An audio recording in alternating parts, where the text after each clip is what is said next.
You know, we talked about it earlier. This is sort of the fabric of MRI.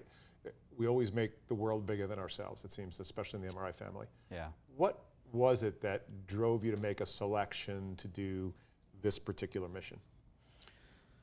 For this particular mission. So there are a couple of charities that, and when I decided to start my business, a big part of it was in terms of, I mean, certainly you want to be successful, you want to bring value to other people, and in our case, it's through med tech and a variety of skills within that, or types of positions.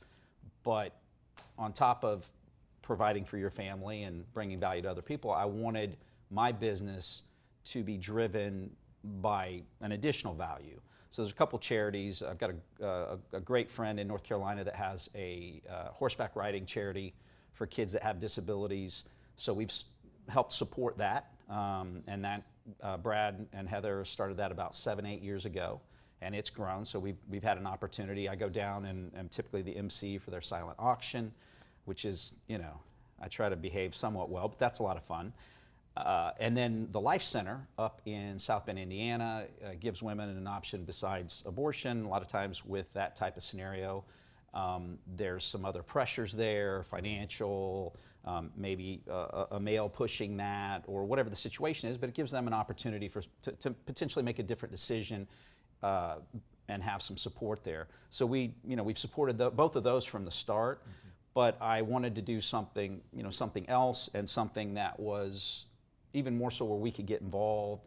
And I think the other thing too is, as a parent, you want your kids to believe in something, have something of more interest than just themselves, number one.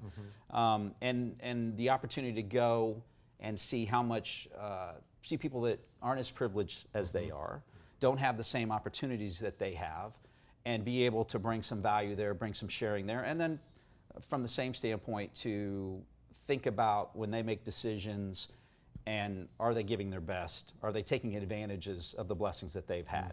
So that was a big part of it. And then it's one of those things where you go down, and I know for myself, the initial thought is, hey, I'm going to do something, good. I'm going to go help somebody else. But the amazing thing about it is after you do that, you leave a little piece of your heart that you realize you're getting so much more out of it, really, than they are. And so it's one of those things now. It's like we feel like they're our family. The other thing I'll say, and I think I was speaking to this earlier to you, is people give money to different things, maybe children overseas, whatever it is, and they don't really see the end product, or they don't really know those people. But we sponsor, I think we sponsor 4 individual kids, and then I sponsor a class. And so every time we go down, we're watching these kids grow. We're watching them, add to their skills. A lot of these kids, parents are illiterate. Many of them don't have a father in the household or a mother. And a lot of their parents, can't read or write. So these kids have, based on the statistics and the outcomes, not the greatest future. Now all of a sudden, they're going to speak multiple languages. They're going to have the opportunity to go to college. It can completely change, what their world looks like.